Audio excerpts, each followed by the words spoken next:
अहम ख़बर सिंध के मुख़्तलिफ़ शहरन में पानी की खोट बरक़रार है। फसल सुकी तबाह थी विया आहिनि, जंहिं सबब आबादगारनि जा हथ मथे ते अची विया आहिनि।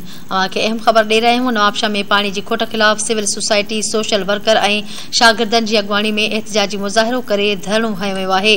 गढ़ी हसन में जसकम के कारकुननि ऐं आबादगारनि एहतजाजी मुज़ाहिरो करे धरणो हयो आहे। क़ौम परस्त अॻुवाणनि जो चवणु हो त वफ़ाक़ सिंध सां पानी मामले ते माटली माव वारो सलूक करे रहियो आहे। हुननि चयो त सिंध जे शाखुनि में पाणी जे बदिरां वारी उॾामी रही आहे, जंहिं सबब हज़ारे एकड़नि ते ज़मीन बंजर बणिजी वई आहे। मिठियाणी, नवां जतोई, सेवण, गुपचाणी में पानी की खोट ख़िलाफ़ एहतजाजी मुज़ाहिरा करे सख़्त नारेबाज़ी कई वई आहे। पटीदन में पानी की खोट ख़िलाफ़ आबादगार नुसरत केनाल ते एहतजाज करे सख़्त नारेबाज़ी कई आहे। अॻुवाणनि ख़िताब कंदे चयो आहे त सिंधु दरिया में पानी की खोट जो ज़िम्मेवार वफ़ाक़ आहे। अहम ख़बर ॾियूं पिया। हुननि चयो त सिंध सां पाणीअ बाबति थियल मुआहिदनि ते वफ़ाक़ कॾहिं बि अमल न कयो। सिंधूअ में पाणी न हुजण सबबि माण्हू पाणी उञ विघे तरसी रहिया आहिनि। आगाह कयूं पिया। हुननि आला अख़्तियारनि खां मुतालबो कयो आहे त फौरी तौर सिंध खे पाणी फ़राहम करे मसइलो हल कयो वञे। ॿी सूरत में एहतजाजी तहरीक हलाई वेंदी। आगाह कयूं पिया। सिंध के मुख़्तलिफ़ शहरनि में पानी की खोट बरक़रार है। फसल सुकी तबाह थी विया आहिनि, जंहिं सबब आबादगारनि जा हथ मथे ते अची विया आहिनि। नवाबशाह में पानी की खोट ख़िलाफ़ सिविल सोसाइटी, सोशल वर्कर ऐं शागिर्दनि जी अॻुवाणी में एहतजाजी मुज़ाहिरो करे धरणो हयो वियो आहे।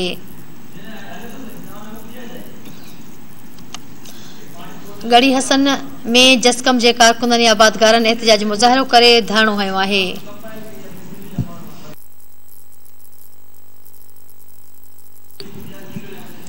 नवाबशाह खां धरती टीवी न्यूज़ जो ब्यूरो चीफ इम्तियाज़ कीरियो लाइन ते मौजूद है। जी इम्तियाज़, कड़ा तफ़सील आहिनि? बिल्कुल तव्हांखे ॿुधाईंदा हलूं त काफ़ी ॾींहंनि खां जेको आहे पाणी जी एतिराज़ खोट जेकी आहे वफ़ाक़ पारां कई वई आहे। सिंधूअ में पाणी न आहे, उन हवाले सां हितां जा आबादगार, हितां जा जेके समाजी अॻुवान आहिनि, सियासी अॻुवान आहिनि, मुख़्तलिफ़ मकतब फ़िक्र सां तालुक़ रखनि था, सिविल सोसाइटी आहिनि, उहे बि वक़्त ब वक़्तु एहतजाजनि जो सिलसिलो जारी आहे। हुननि चयो त सिंधु में पाणी ॾेई ऐं जेको आहे सिंधु जो जेको हिसे जो पाणी आहे उहो ॾिनो वञे त जीअं आबादगारनि, छाकाणि त हिन वक़्तु जेको आहे जेको फुटी जो फसल आहे ऐं कमंद जो फसल आहे, उनखे जेको आहे सो पाणी न हुजण जे करे काफ़ी धक लॻंदो, जंहिंजे करे आबादगार हितां जा हारी तमामु घणो नुक़सानु खाईंदा। तंहिंजे करे हिननि आला इख्तियारनि खां घुर कई आहे, वज़ीर आज़म खां घुर कई आहे त सिंध जे जेको हिसे में पाणी थो अचे उहो सिंधु में ॾिनो वञे त जीअं असां पंहिंजा वक़्तु सिर जेके फसल आहिनि उहे करे सघूं ऐं हिन वॾे नुक़सान खां बची सघूं। जी सर, ठीकु आहे इम्तियाज़, वॾी महिरबानी तफ़सीलनि जे लाइ। नाज़रीन, आगाह कयूं पिया। सिंध जे मुख़्तलिफ़ शहरनि में पाणी की खोट बरक़रार है। फसल जेको आहे सुकी तबाह थी वियो आहे, जंहिं सबब आबादगारनि जा हथ मथे ते अची विया आहिनि। आगाह कयूं पिया। गढ़ी हसन में जसकम के कारकुननि ऐं आबादगारनि एहतजाजी मुज़ाहिरो करे धरणो हयो आहे। क़ौम परस्त अॻुवान जो चवणु आहे त वफ़ाक़ सिंध सां पाणीअ मामले ते माटली माव वारो सलूक करे रहियो आहे।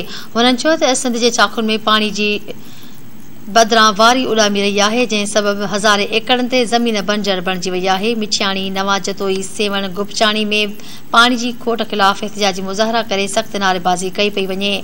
पटीदन में पानी की खोट ख़िलाफ़ आबादगारनि नुसरत केनाल ते एहतजाज करे सख़्त नारेबाज़ी कई आहे।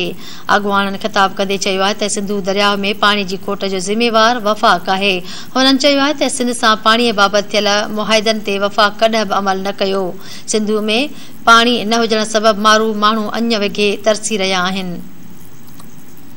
हुननि आला अख़्तियारनि खां मुतालबो कयो आहे त फौरी तौर सिंध खे पाणी फ़राहम करे मसइलो हल कयो वञे। ॿी सूरत में एहतजाजी तहरीक हलाई वेंदी। आगाह कयूं पिया। सिंध जे मुख़्तलिफ़ शहरनि में पाणी की खोट बरक़रार आहे। फसल सुकी तबाह थी विया आहिनि, जंहिं सबब आबादगार जा हथ मथे ते अची विया आहिनि। पटीदन जी कहिड़ी सूरत हाल है? पटीदन खां धरती टीवी न्यूज़ जो रिपोर्टर कामरान जोयो लाइन ते मौजूद है। जी कामरान, कड़ा तफ़सील आहिनि? जी बिल्कुल, पटीदन ज़रिए पाणी जी खोट ख़िलाफ़ आबादगारनि पारां नुसरत केनाल पुल ते एहतजाजी मुज़ाहिरो कयो आहे।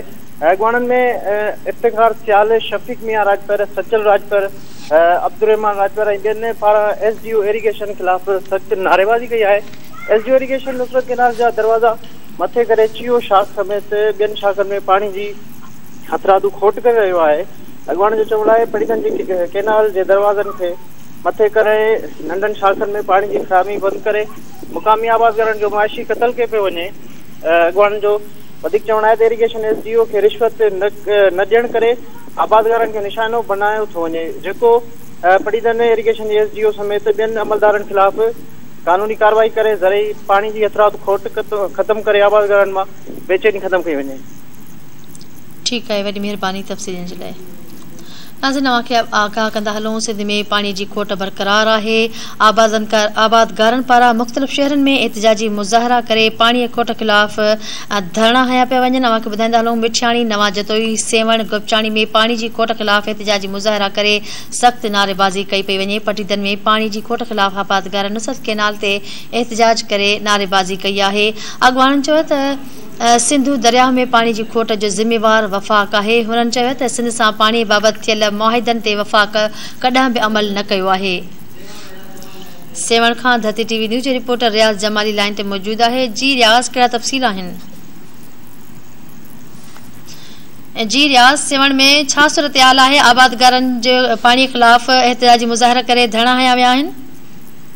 जी बिल्कुल, सेवण तहलके जे यूनियन काउंसिल आराज़ी जे 2 वधीक जेके ॻोठ आहिनि जंहिंमें जेके दर जेको सो खारिज थी वियो आहे ऐं मंछर ढंढ भरिसां हुअण करे उते जेको आहे दर जो पाणी खारो हुअण जे करे पीअण जो जेको पाणी आहे या जेको फसल खे ज़मीननि खे पाणी ॾियणु उहो बिल्कुलु जेको आहे सो ख़तम थी वियो आहे, ज़हरीलो बणिजी चुको आहे। अॼु जेको आहे सो UC आराज़ी खां जेको आहे 30 खां वधीक जेके ॻोठ आहिनि मोटरसाइकिल ते ऐं जेको 18 किलोमीटर जेको आहे सो मार्च करे सेवा प्रेस क्लब पहुता, हुते जेको हुननि एहतिजाजी मुज़ाहिरो कयो आहे। एहतिजाज जेको अॻवानी कंदड़ कमाल कास्केली, निज़ामुद्दीन गबी, इमाम अली ॾेथो ऐं जेको आहे सो रज़ा पंवर चयो आहे त गुज़र 20 सालनि खां वठी असां वटि जेको आहे सो जर खारा आहिनि। वॾे वज़ीर जे तक हुअण करे जेको आहे सो असां खां सिंधु दरिया जेको 18 किलोमीटर परे आहे। 20 सालनि खां वठी जेको आहे पाणी जे फुड़े लाइ परेशान आहियूं। असांजे ॻोठ में जेका स्कीम ॾिनी वई, उन खां पोइ हिकु solar system water supply scheme ॾिनी वई, जेको आहे सो मुसलसल बंदि रहे थो। जेकॾहिं उनखे हलायो थो वञे त उते जेके बहादुर माण्हू आहिनि उहे जेको पंहिंजे पाणी आहे उहो पंहिंजे ज़मीननि खे ॾियनि था। उहे ॻोठाणा वीचारा जेके पीअण जे पाणी परेशान आहिनि। खारो पाणी वापरण सबबु केतिरा ई जेके ॻोठाणा मुख़्तलिफ़ बीमारियुनि में मुब्तला थी विया आहिनि। केतिरनि ॻोठाणनि जा जेके गोबा आहे उहे ख़तम थी चुकिया आहिनि। उनखां मुख़्तलिफ़ हेपेटाइटिस बीमारियुनि में जेके वठिजी विया आहिनि। हिन सिंध जे वॾे वज़ीर मुराद अली शाह ऐं PPM ने सरदार सिकंदर राहपुटो खां इहो मुतालबो कयो त ख़ुदा पाणी जेको इंसान जो जीवापो आहे असांखे साफ़ पाणी ॾेई समाज जेका बेचैनी ख़तम कयो। जी ठीकु आहे रियाज़, वॾी महिरबानी तफ़सील जे लाइ।